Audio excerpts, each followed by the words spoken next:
but we actually happen to have a handy dander.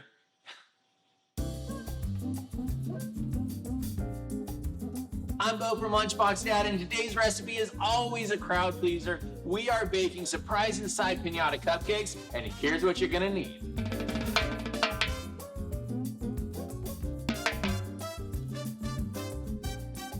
Don't forget to preheat your oven at 350 degrees. Whether your kids are old enough to measure and mix themselves or you've helped them by pre-measuring, while they go and grab ingredients, you can grab your tablet and spend some time online window shopping. I don't know about you, but I've been looking at a lot of joggers and sweatpants lately. So we're gonna start with our dry ingredients. Mix our flour, salt, baking powder, and Arm & Hammer baking soda in a bowl.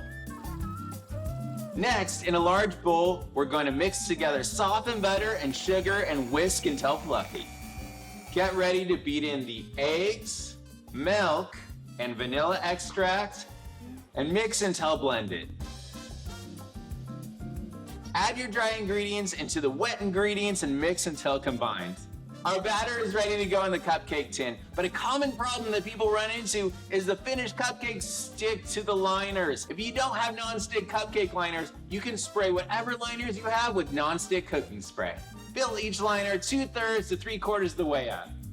All right, these cupcakes are ready to go in the oven. They're gonna bake for about 18 to 20 minutes or until that toothpick comes out clean. The surprise inside of our Piñata cupcakes is that they're filled with sprinkles. But to get them inside, we have to cut a hole first. One tip that I found is to push down the center inside with your finger to leave even more room for the surprise sprinkles. After you filled the cupcake up with sprinkles, place that top right back on, and if you have any sprinkles on the other side, you could just dump them off. You can use whatever your favorite frosting and whatever your kid's favorite color is. So have you ever wondered how you get that high frosting look? You put a dollop right in the center, and then you swirl around the outside, covering up that dollop all the way to the top. I hope your family enjoyed this fun and surprising recipe. Mine always does. Keep coming back each day to find new summer camp activities that you can do with your kids.